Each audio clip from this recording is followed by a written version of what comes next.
Hello, good evening. It's News 360 coming to you live from the News Hub here at Adesa Wekanda. I am Portia Gabo. And I am Martin Asiedudate. These are the headlines for the next 1 hour. News 360 headlines is brought to you by Flamingo Paint, Pepsodent Charcoal and Pepsodent Herbal, EcoBank. Independent power generators commend government for settling a portion of the legacy arrears owed to power generators.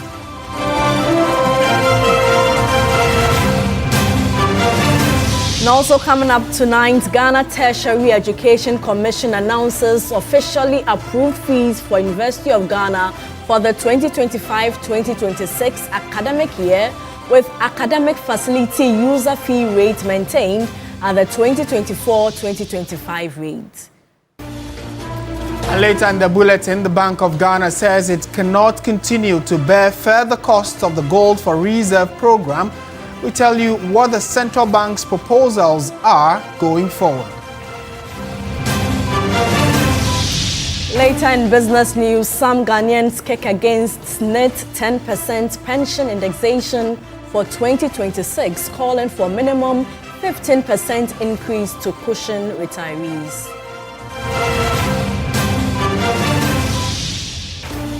On the international front, Norway-based human rights group Iran Human Rights says at least 648 protesters have been killed in Iran since protests began in late December.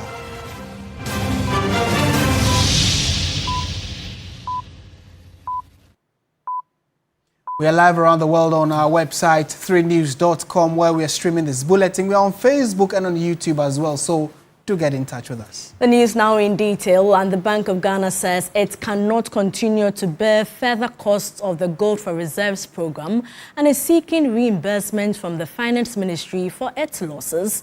At the Public Accounts Committee, Governor Dr. Johnson Isiama revealed the program is being audited while Gold for Oil has been cancelled since May 2025.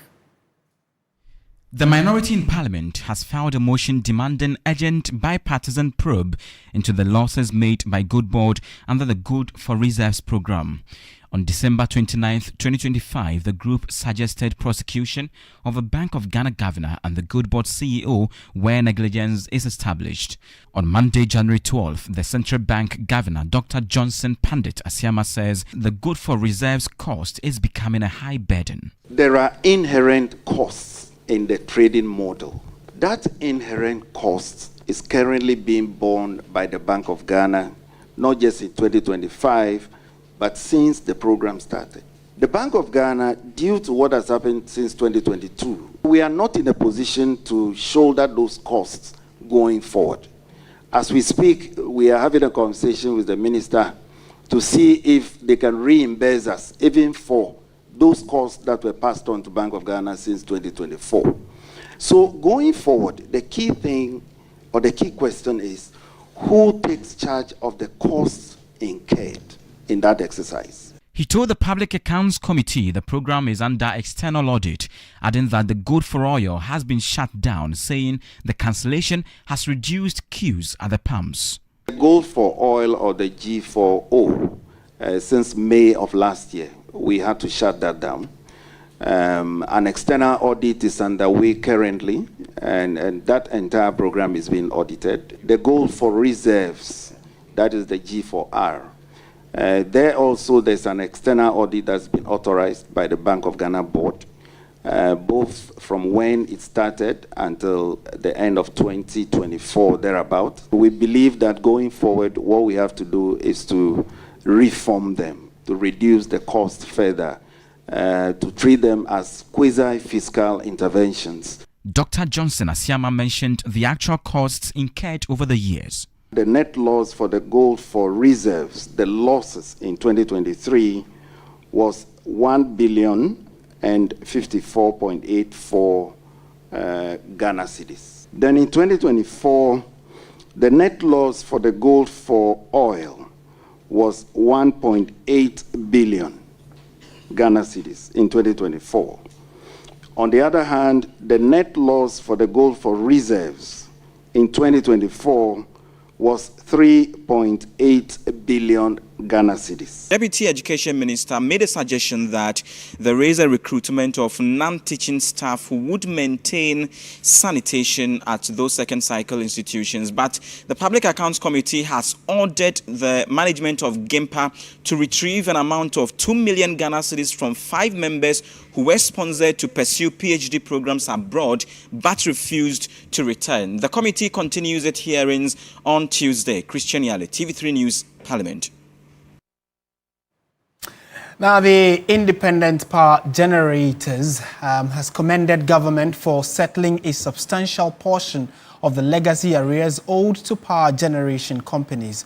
According to the IPGs, the clearance of the long-standing obligation represents a major milestone in restoring financial stability and operational confidence across the power sector. Government, in a statement, Ministry of Finance announced it had cleared legacy energy sector debt amounting to approximately 1.47 billion as at 31st December 2025. Central to the intervention was the full repayment of the World Bank Partial Risk Guarantee (PRG), which had been depleted due to persistent non-payment under the previous administration.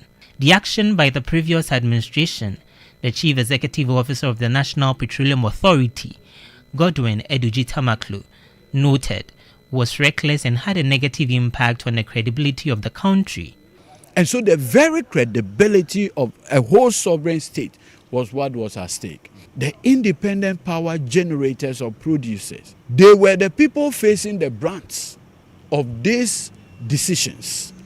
In terms of the direct legacy debt, over $300 million have been paid to the independent power producer. Spokesperson for the Ministry of Energy and Green Transition, Richmond Roxon, says the move by government will ensure a consistent and stable power supply. You will notice that the last couple of months, we've had a lot of these IPPs come in with new power projects as a result of the payment.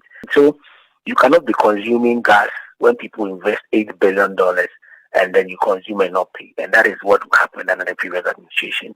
However, a former Minister of Finance, Dr. Mohammed Amin Adam, is questioning what he describes as the publicity surrounding the government repayment of energy sector debt. Reacting to the announcement on Facebook, the Member of Parliament for Karaga noted that such repayments are not new. For the independent power generators, IPGs, the settlement of the legacy sector debt reflects decisive leadership and a clear commitment by government to resolving inherited structural challenges that have constrained the energy sector for several years. The IPGs reaffirmed their unwavering commitment to Ghana's energy security, economic transformation, and industrial development. And the $1.47 billion paid by government on January 12, 2026 to stabilize Ghana's energy sector is the latest response to a debt crisis years in the making. Judith Brown in this explainer outlines how the sector slipped into trouble and what the reset is intended to fix.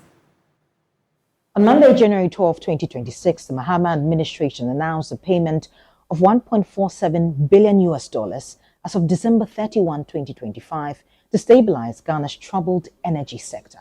And while this payment, which cleared part of the debts owed to the power generators, gas suppliers, and other industry players, has been widely welcomed, it also draws attention to a deeper problem: how a sector once seen as an engine for industrial growth became a major threat to Ghana's macroeconomic stability. Now, by the end of 2025, Ghana's energy sector was carrying an estimated $5.6 billion. That's about 80 billion cedis in debt. And without decisive reforms, this figure is projected to exceed $9 billion by end of 2026. But how did we get here?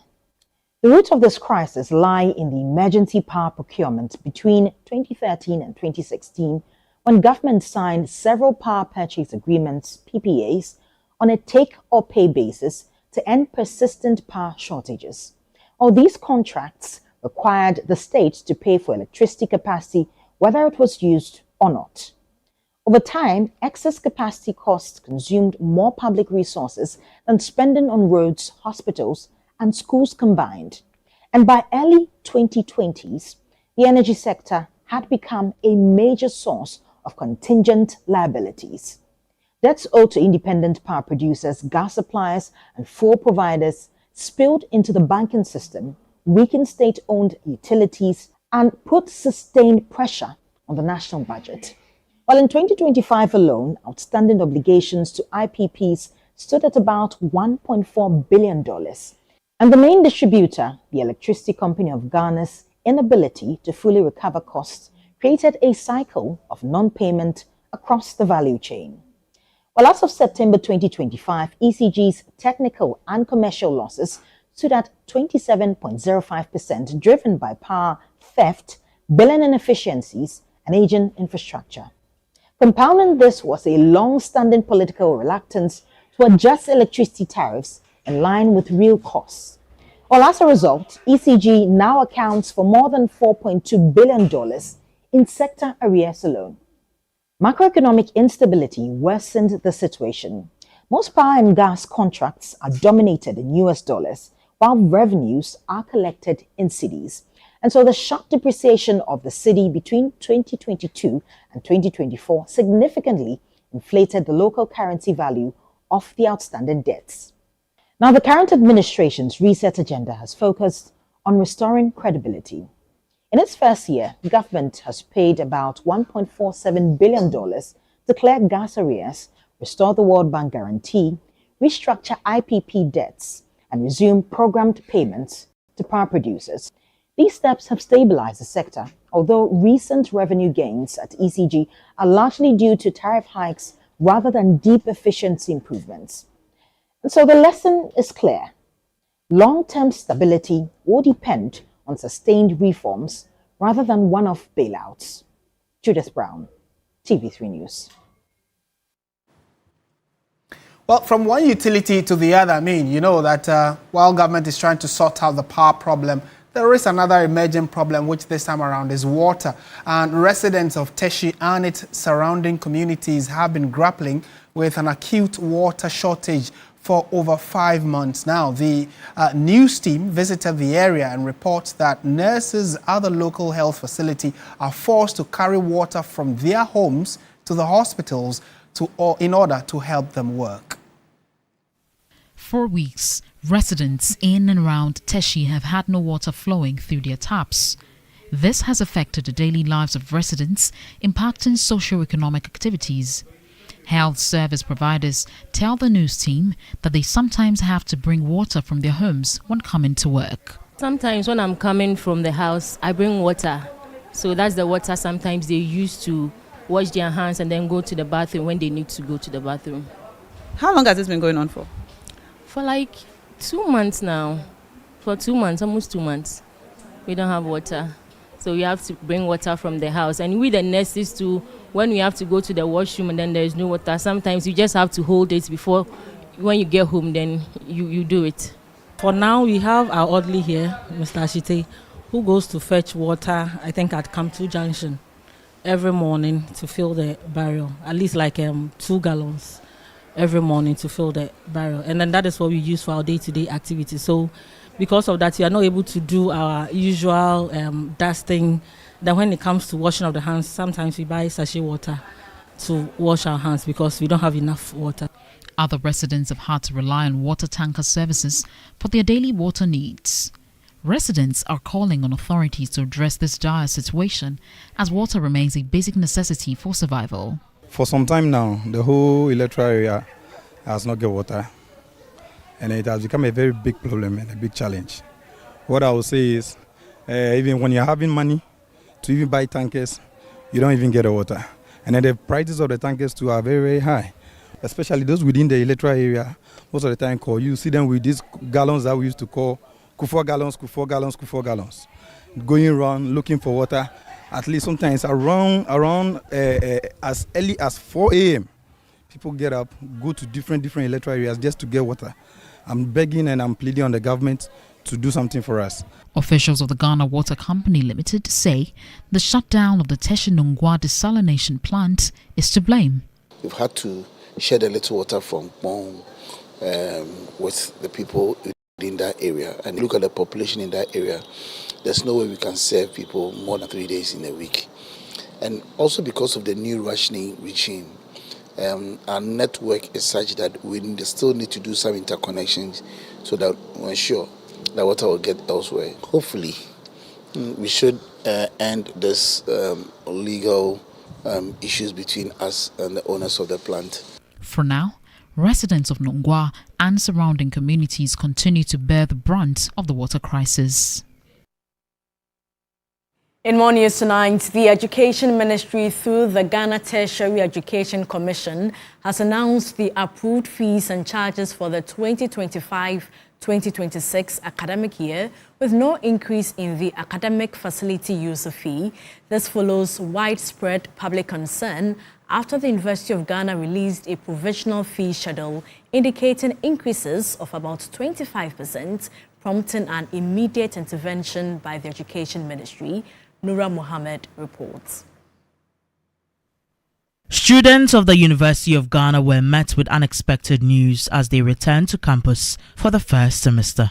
The revised fee structure reflected increments of up to 25% for some year groups, with others recording increases as high as 34%. The development sparked a widespread outrage among students, parents and the general public amid concerns that the fee hikes were not approved by Parliament as required by law.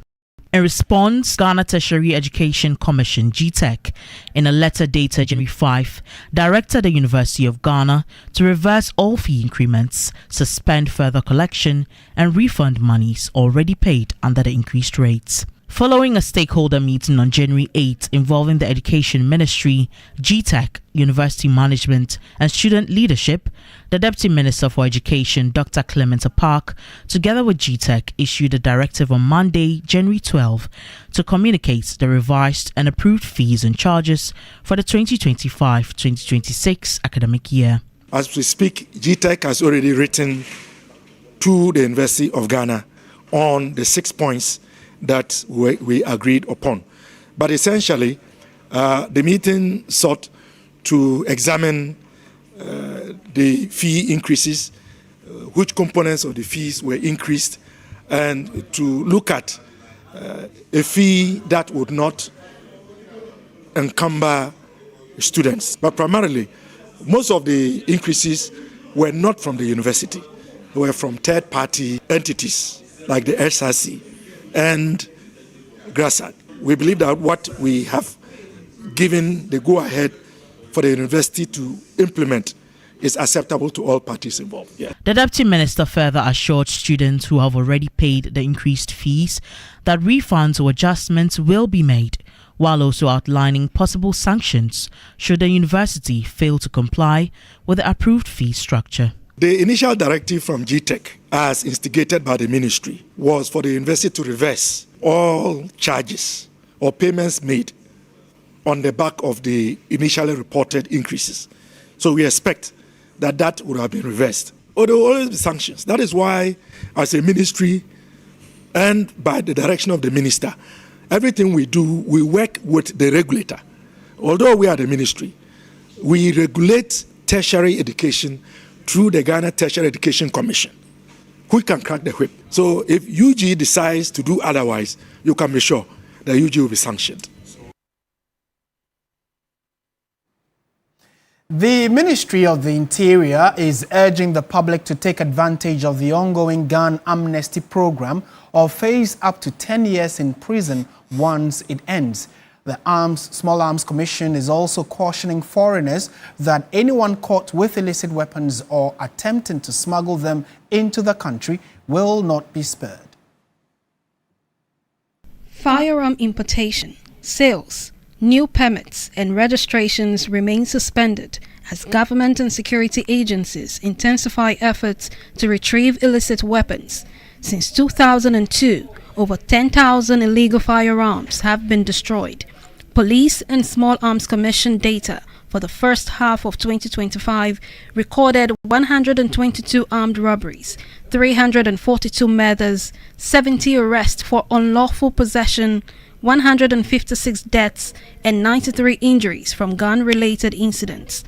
The Deputy Interior Minister, Ebenezer Oklete Telabi, says calls for an extension of the amnesty are under review, but once it ends, the law will fully take effect. Are aware of the growing public interest and still go a call for the extension of the gun amnesty program. I wish to assure you that the Honorable Minister of Interior is giving careful consideration to these calls. While this consideration is ongoing, it is important to emphasize that the amnesty is still in effect. Let me be clear that once the amnesty period comes to an end, the law will be enforced fully and with your support. Executive Secretary of National Commission on Small Arms and Light Weapons, Dr. Adam Bona, confirms in an interview strict background checks before firearm licenses are issued. If you are someone with good behavior, someone who the law says we can register for you, it will be registered for you after background checks and everything. But those ones that are brought in and cannot be registered, we are confiscated to the state and destroyed. And we have thousands of them that are likely to be destroyed, hopefully this year. He warned against attempts to aid the smuggling of illicit arms. Anyone who comes in, even if it's a diplomatic, you enjoy diplomatic immunity. You have a diplomatic bag that is sealed with a diplomatic seal, that it shouldn't be opened. If we have intel that that diplomatic bag contains weapons, illicit weapons, it will be opened. You can't come under the guise of diplomacy and bring weapons. If we have credible intelligence that that bag there contains firearm and ammunition, and you haven't declared them, obviously it will be opened. And if it is opened, I will take you through the due process. He further notes that an informant reward scheme will help recover the remaining illegal weapons, urging citizens to report offenders to police for compensation. In other news, government says its efforts to extend diaspora tourism beyond December is taking shape as it welcomes the arrival of about 500 African-American visitors through the Black Star experience. The visit builds on the momentum of Ghana's Year of Return in 2019 and the Beyond the Return initiative, which government says aims to strengthen ties between Ghana and the African diaspora. The over 500 visitors are members of the first African-American sorority founded at the Howard University, which is the Alpha Kappa Alpha Sorority Incorporated. President of Alpha Kappa Alpha Sorority Incorporated, Danette Anthony Reed, speaking on the significance of the visit. One of the things we do is we work on fighting food insecurity. So we have a program called CHIP, Childhood Hunger Initiative Power Packs. So we intend to pack at least 1,000 power packs while we're here on January 15th. We're going to include rice. We're going to include tomato paste. We're going to include packets of fish. So everybody brought something in this whole group to contribute to that.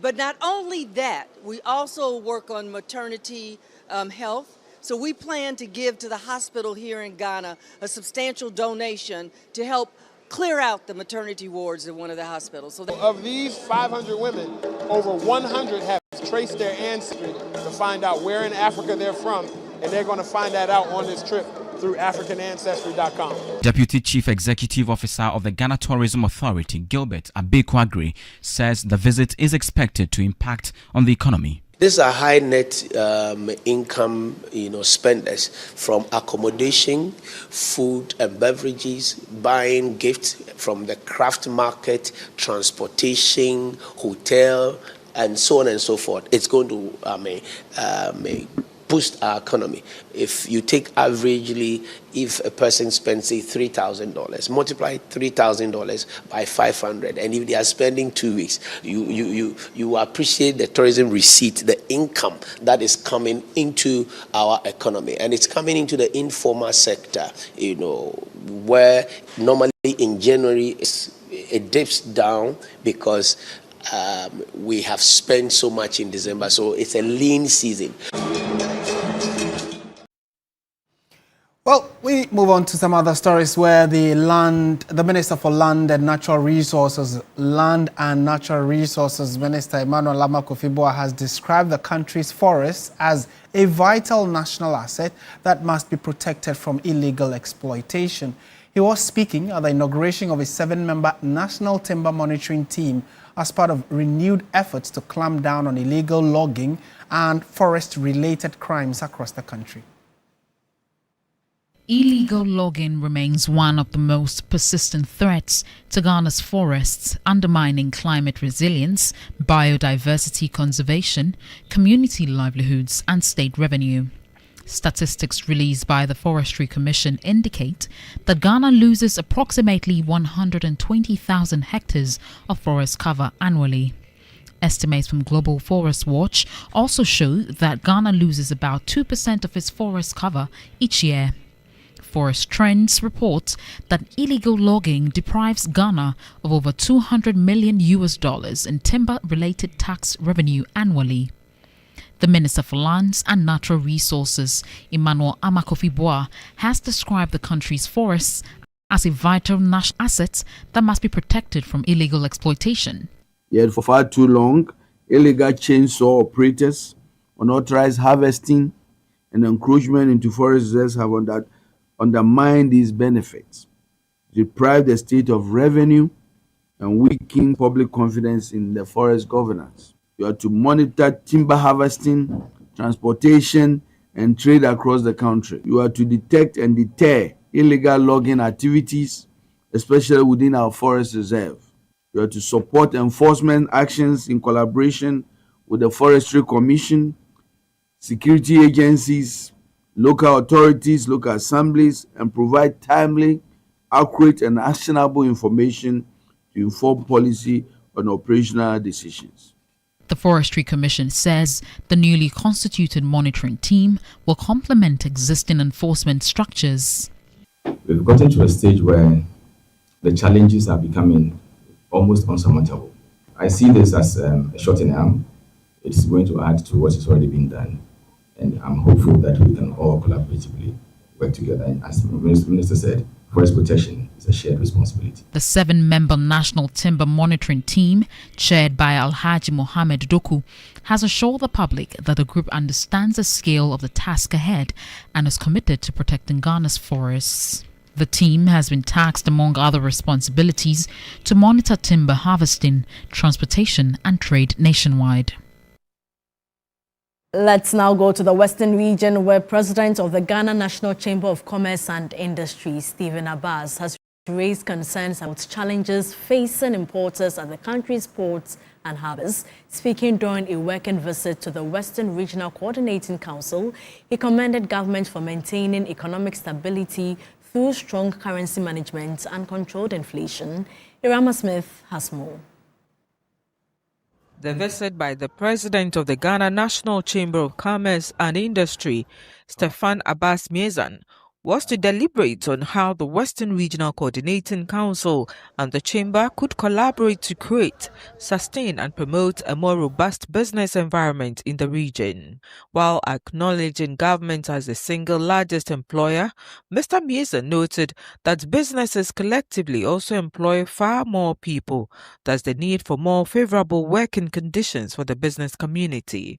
At least we know that the currency our city now is strengthened, our inflation is down, and all of that, which is very good for the consumer public and also for businesses as well.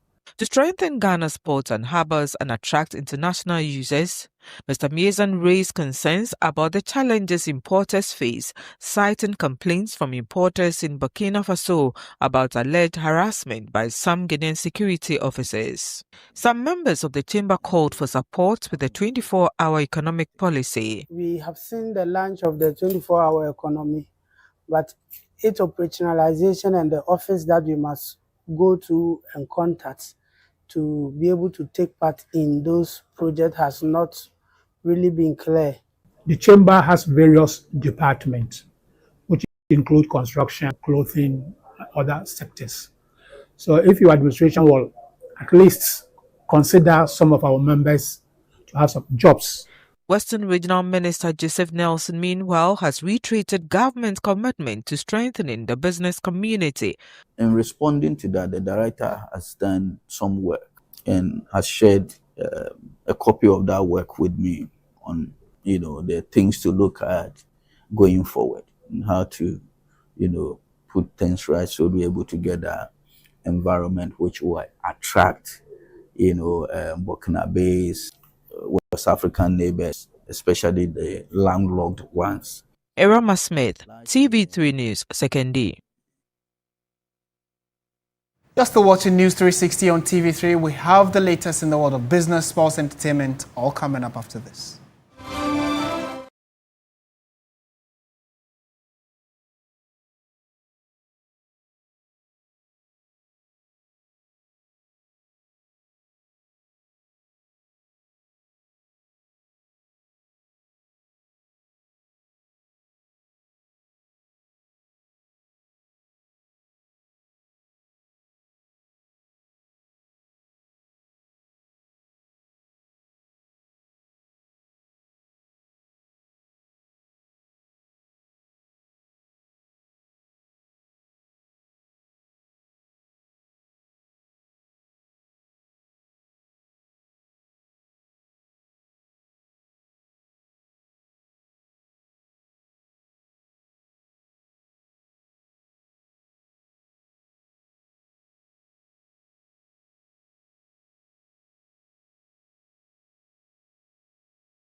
Hello there, good evening and welcome to the business segment here on News 360. I am Michael Obodu.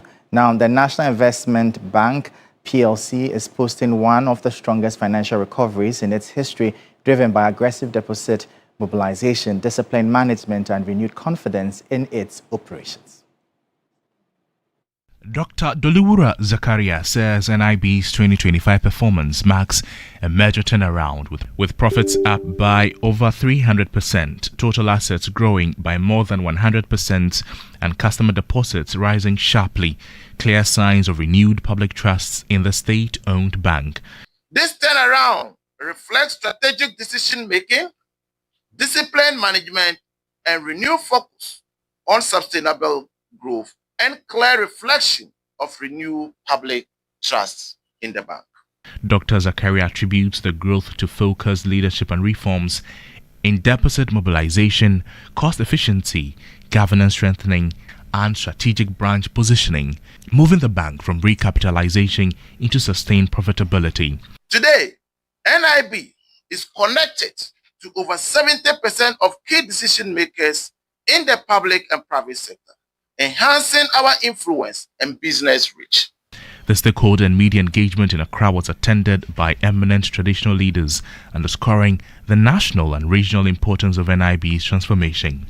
Present at the event were paramount chiefs of the Bupe traditional area and Vice President of the National House of Chiefs, Bupe Wura Jinapot II, Paramount Chief of Kong, and a member of the National House of Chiefs, Kongwura Jimkurige I, and overlord of the Lobby people of Guawa in Burkina Faso, Bupewura Jinapot II, had this to say. We are also working to see how the chiefs can help development. And once we talk of development, investment bank should be mentioned first. And we cannot also be left out. Let's work that if the country becomes okay, it doesn't become okay for we alone. Now, some Ghanaians are expressing dissatisfaction with the Social Security and National Insurance Trust NIT's decision to peg pension indexation for 2026 at 10%, arguing that the adjustment falls short of current economic realities. Critics say a minimum increase of 15% is necessary to adequately cushion pensioners against rising living costs and eroding their purchasing power. SNIT had recently announced a 10% increase in the pensions indexation for 2026, lower than the 2025 rate of 12%. However, the trust says the factors considered in determining the 2026 indexation rate include salary growth among active contributors, projected average inflation of 8 plus or minus 2% by the end of 2025, and overall impact of the fund's long-term sustainability. It also increased the minimum monthly pension for new pensioners from 300 cedis to 400 cedis. Pensioners currently receiving a minimum pension of 300 cedis will, as a result of the 2026 indexation and redistribution, receive 409.56 Ghana cedis per month. Well, the 10% increment it is too low. It should have been increased a little bit. 10% here, in fact, is rather unfortunate. Yeah, we wish they could, do something about it. They are trying, but I think with our senior citizens, if they went up 15. SNIT says although it remains committed to delivering value for pensioners, their pensions remain a result of their contributions over the period. We are committed to give more, but it is important to re-emphasize again. How much pension you get is a function of how much you earned on your basic during your working life. There's a limit to which you can use indexation to correct salary mismatches. We promise to keep considering their needs. We commit to improve the welfare of the low-earning pensioners. But importantly, it's also about how much you earn during your working life. Meanwhile, SNIT says it is working to improve the fortunes of all its assets, particularly the non-performing ones. We are determined to turn around the non-performing investments. And this year, we have told all chief executives of our subsidiary companies that they will be signing performance contracts that will determine whether they stay or they move out. Because it is a matured scheme now. And we need our investments to back us up. Because there's a limit to which you can just expand and bring in more money. So that is what has changed. Accountability is what has changed. And that'll be all for the business segment here on News 360. I am Michael Obodu. We'll bring you updates now from the currency and the commodities market.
Brought to you by Sasso Insecticide Spray and Coil.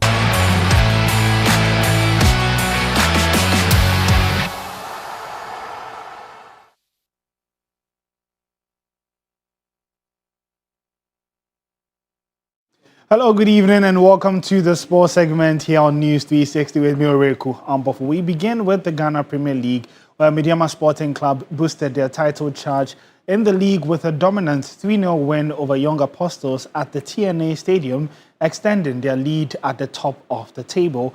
Meanwhile, Asante Kotoko struggles continued as they were held to a home draw by Berekum Chelsea, stretching their winless run to 2 matches. Here's a roundup of all the weekend's Ghana Premier League action put together by my colleague Mutala Yakubu. Excitement continues in the Ghana Premier League, and match day 18 has come to a closure here at the Barbayara Sports Stadium. Asante Kotoko were coming into a game against Berekum Chelsea on the back of a defeat in match day 17 against Swedru All Blacks, and the hopes were high that Kotoko would win. For Berekum Chelsea, they were in the relegation zone and were hoping to get out themselves, but things turned out ugly for Asante Kotoko. In the first half, it was Berekum Chelsea that created the better of chances, but goalkeeper Kamara came to the rescue of Asante Kotoko as the game stayed goalless. But after the recess, Kotoko upped the tempo and there were a lot of urgency in their game. Coach Karim Zito introduced the likes of Kwame Poku into the game, and they created some decent half chances, but they could not put that at the back of the net, and the game eventually ended goalless here. The fans are agitated. They are not happy with the performance of Asante Kotoko and they expected to win. And Coach Karim Zito also says that if you want to win the title, teams like Berekum Chelsea are the teams that you should be able to defeat, especially when you are playing home. For Samuel Boadu and Berekum Chelsea, joy, because they've earned a point against one of the best clubs in the Ghana Premier League. In other results, we also saw the likes of Adriana winning by 2-1 in their game against Karela United, and that was a big win for Adriana. Bechem United also, surprisingly, they beat BBN Gold Stars by 1-0 at the Nana Fuji Abopa. Dreams FC, everyone is asking what is happening to Heart of Lions. They've tasted 6 defeats in the Ghana Premier League. This time, they lost 3-0 to Dreams FC. Not a good one for Bashir Hayford. Also, Mediama, who are on top of the Ghana Premier League table, sent a statement out as they beat Young Apostles by 3-0. Vision, after that impressive win against Adriana, followed up with a draw against Samatex away from home. So Nana Kwekwajiman is clearly doing something positive. Swedru All Blacks also drew 1-1 with Nations FC, and things are not looking good for the likes of Heart of Lions. It's a worry. So this is how the league standing is. Mediama have taken top seed. They have 37 points. Bibini Gold Stars are second with 32. Adriana are third, and Asante Kotoko with the point gain are now for same points as Heart of Oak, who are fifth with 31 points. So for Berekum Chelsea, they are still in the league. This time they are 16th with 19 points, but they will be happy with the points gain here against Asante Kotoko. Mutala Yakubu for 3 Sports at the Barbayara Sports Stadium. Let's now turn our attention to the continental scene, where the 2025 Africa Cup of Nations has reached its decisive stage with the semi-finals scheduled for Wednesday. Egypt, who are record winners in the competition, will face Senegal, while tournament hosts take on Nigeria. My colleague Billy Shen, reporting from Morocco, reviews the quarterfinal drama and previews the upcoming last 4 clashes. The tournament began with 24 teams, and now there are 4, with Senegal, Egypt, with Morocco, and Nigeria all booking their places in the semi-finals of the 2025 Africa Cup of Nations. Nigeria were dominant against Algeria in their 2-0 win in Marrakesh, with Victor Osimhen scoring his 4th goal of the tournament, moving just 1 behind Brahim Diaz, who has been in fine form for Morocco at the tournament, scoring in 5 consecutive matches at the AFCON. But Algeria were definitely not happy with the referee decisions, officially filing a complaint to CAF to investigate the officiating during that game. But that wouldn't matter to Nigeria, as they have a date with Morocco, who did defeat Cameroon by 2-0. And so a lot to look forward to on Wednesday in the semi-finals of the ongoing Africa Cup of Nations, where you can get updates from our social media handles at 3SportsGH. Now, before we go, news coming in from Spain is that Real Madrid have parted ways with head coach Xabi Alonso just months after his appointment in June 2025. Despite the initial optimism, the 44-year-old endured a difficult spell marked by injuries, inconsistent results, and internal issues. Alonso was brought in as manager to replace Carlo Ancelotti, who left for the Brazilian national team earlier last year. Although a Super Cup semi-final win over Atletico Madrid offered brief relief, the final defeat to Barcelona prompted decisive action from the club's hierarchy. Former Real Madrid and Liverpool fullback Alvaro Arbeloa takes over from Alonso with immediate effect. So let's now take a look at the Spanish coach. His numbers at Los Blancos, 34 games he was in charge of, actually winning 24 of that, which amounts to about 70.6% win rate. Quite impressive. But at a club like Real Madrid, sometimes you still need a bit more.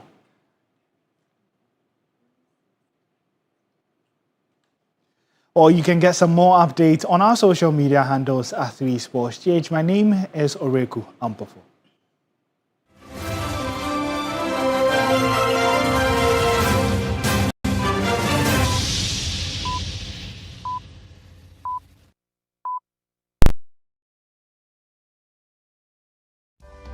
My lineup.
Entertainment News segment is brought to you by GTP Lifestyle and Napa Foods, Heaven Black Insecticide Spray and Coil, powered by 3 Entertainment.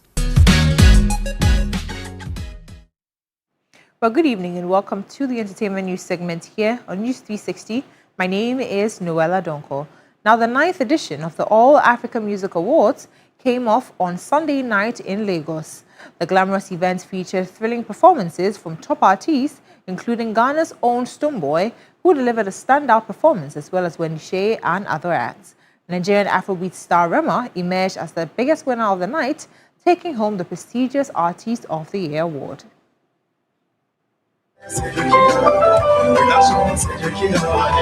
The All Africa Music Awards is aimed at rewarding and celebrating outstanding musical works, talents and creativity across the African continent while promoting Africa's rich cultural heritage. The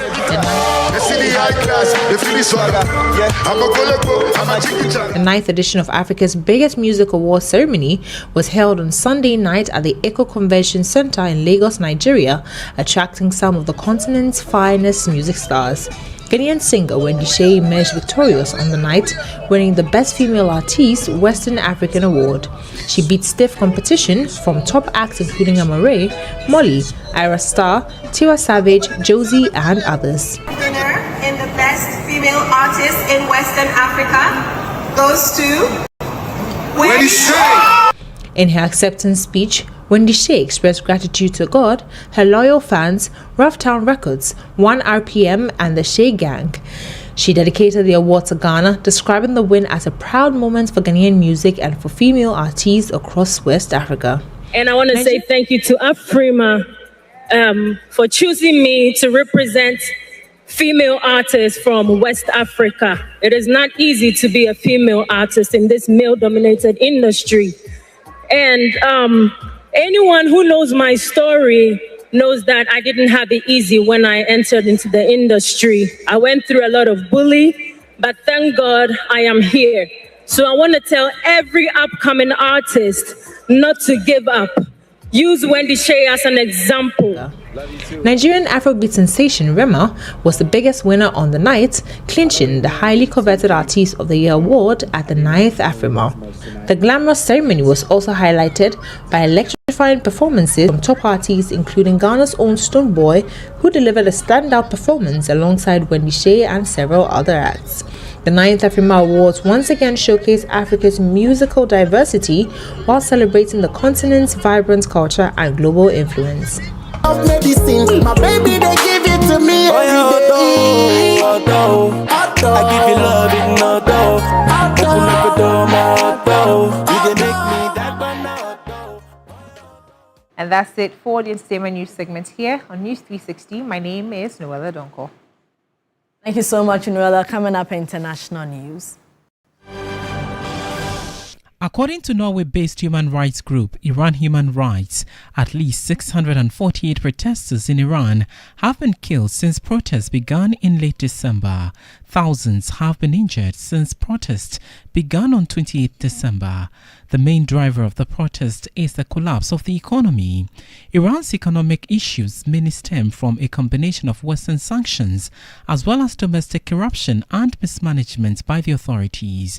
On December 28, when the protest started, the Iranian rial hit a record low of 1.45 million to the US dollar. Sudan's military-led government has returned to the country's capital after nearly 3 years of operating from its wartime base in the eastern city of Port Sudan. Sudan's Prime Minister Camille Idris told reporters on Sunday that a government of hope. And that's our package for this evening. Thank you so much for watching. I am Martin Asiedu-Date. And I am Portia Gadu. Join the sports station team at 9 p.m. as well as with Alfredo Cancer at 10 p.m. for Ghana Tonight. Good evening.